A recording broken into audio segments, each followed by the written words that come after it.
Welcome to पायन classes. आप देख रहे हैं इंग्लिश ग्रामर। आज का पोर्शन से letter writing, phrase writing, notice writing, ये सब कैसे लिखा जाता है एग्जामिनेशंस में, आपको इस पे चर्चा है। सबसे पहले लेटर पे आते हैं। लेटर क्या होता है? तो लेटर दो टाइप के होते हैं, एक फॉर्मल, एक इनफॉर्मल। फॉर्मल लेटर में application, business letter, official letter जो किसी खास पर्पस से, किसी खास मकसद से लिखे जाते हैं, और एक होता है पर्सनल लेटर जो आपके सगे संबंधियों के पास लिखे जाते हैं। ठीक है, तो दोनों का फॉर्मेट क्या होता है, आपको यहाँ फॉर्मेट दिया गया है। तो सबसे पहले हम फॉर्मल लेटर की बात कर लेते हैं। फॉर्मल लेटर में जैसे टू और रिसिपेंट डिजिनेशंस, मतलब अगर आप प्रिंसिपल के पास तो यहाँ पे टू द प्रिंसिपल, उसके बाद उनका एड्रेस, जैसे अगर हाई स्कूल में तो हाई स्कूल लिखेंगे।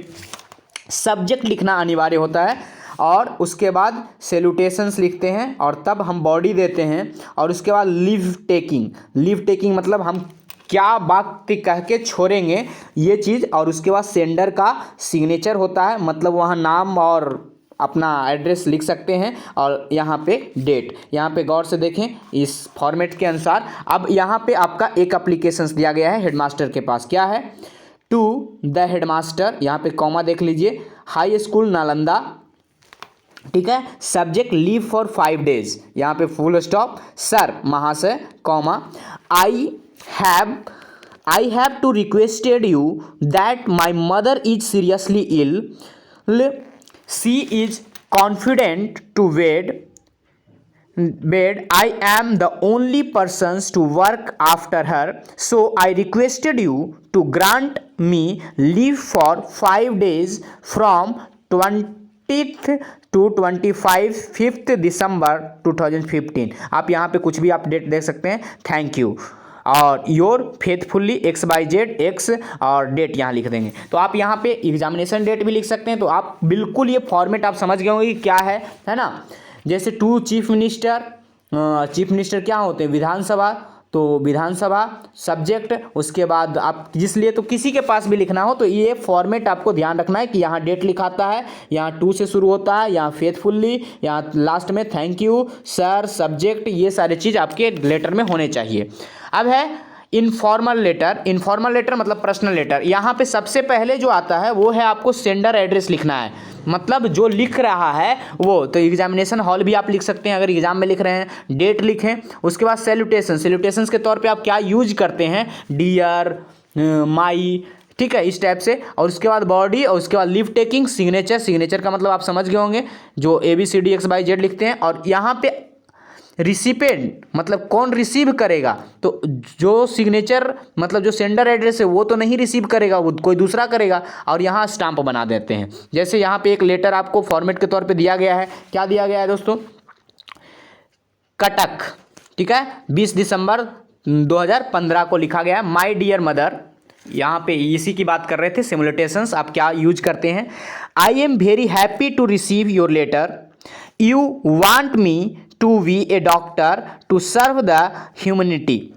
I agree with you and honor your feeling, but I wish to be an army officer to serve the motherland. For this I seek your blessing.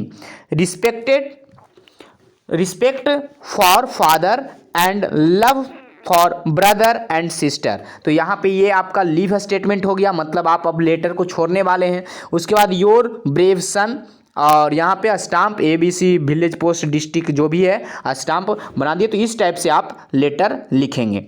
आगे paragraph writing. Paragraph writing में क्या क्या मूल रूप से होने चाहिए? तो paragraph writing is an art, ये भी एक कला है।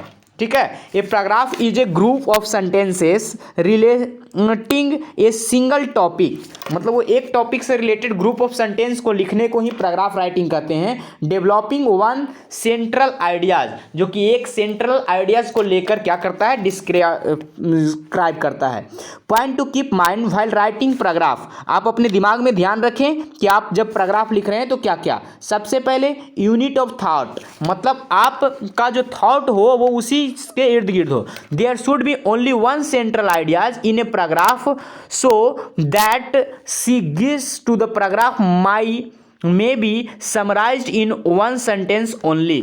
यानी आप कोशिश क्या करें कि उसे आप कम से कम में समराइज्ड कर लें और आखिरी में ऑर्डर मतलब वो ऑर्डर में होना चाहिए। The should be the sequence of thoughts and in incidence. The first sentence is a topic sentence. First sentence क्या हो, आपका टॉपिक सेंटेंस हो, जिससे क्या हो, हेडिंग को डिस्क्राइब किया गया हो। और main ideas of the paragraph कि आप किस चीज़ के बारे में लिख रहे हैं वो आपका फर्स्ट सेंटेंस में हो, उसके बाद मेन आइडियाज के तौर पे। Then some sentences into the supported of the main ideas should be written. अब आपको उस आइडिया को डिस्क्राइब करने के लिए क्या करना है, कुछ सेंटेंस सपोर्ट में लिखने हैं, ठीक है।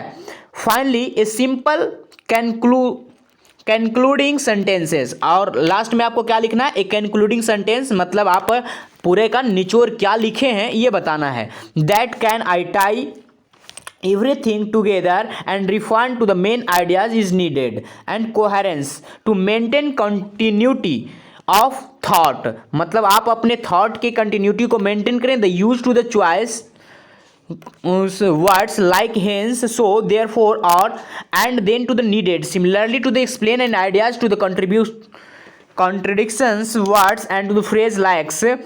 मतलब आप ऐसे शब्दों का प्रयोग करें या ऐसे कॉन्ट्रडिक्शंस का प्रयोग करें जो क्या है कि फेमिलियर है, प्रत्येक लोग जानते हैं उन शब्दों को। आप कोई ऐसा कॉन्ट्रडिक्शंस न डाल दें, कोई ऐसा शब्द नहीं डाल दें कि जो आप केवल किसी मोटे से डिक्शनरी में पढ़ के रट्टा मार के आए हों।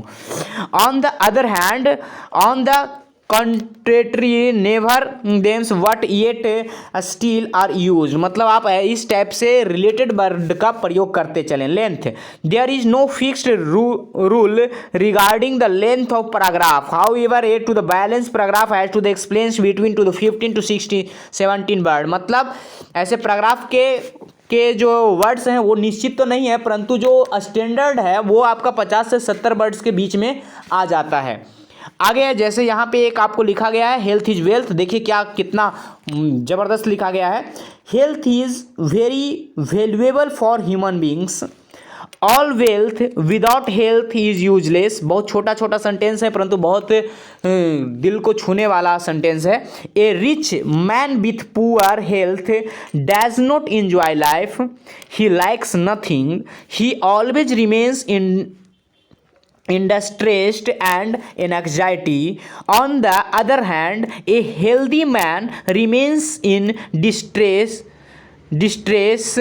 and tensions free. Even if he is poor, he enjoy life in a real sense. So health is wealth। आप देखिए बहुत ही सटीकता से बताया गया हेल्थ इज वेल्थ। अब है नोटिस राइटिंग। नोटिस को कैसे लिखा जाता है तो चलिए देखते हैं।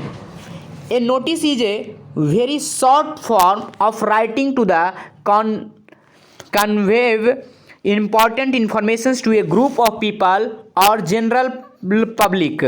It is used by individual and organizations to announce event and celebrations, death occasions, likes, regulations and sales, to the issues of the public instructions to make apples and extends inventions.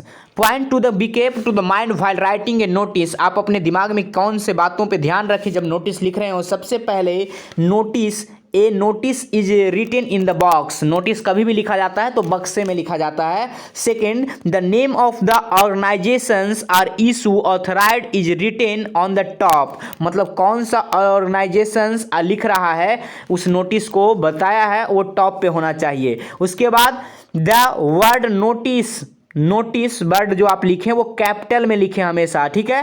And date के साथ आप लिखें। A precise title should be the given to the indicated what is the notice about. मतलब आप किस चीज़ के बारे में नोटिस लिखें वो एकदम बिल्कुल हेडिंग में इंडिकेट कर दें।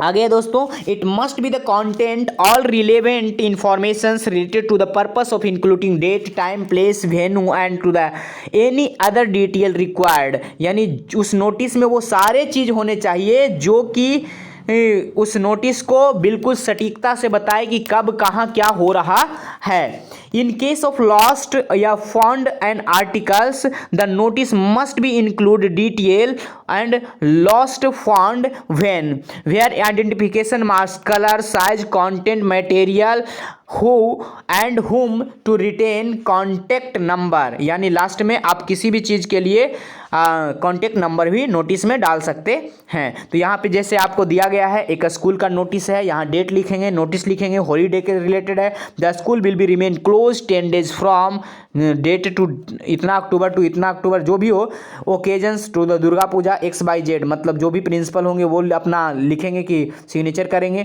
कि हमने ये नोटिस निकाला है।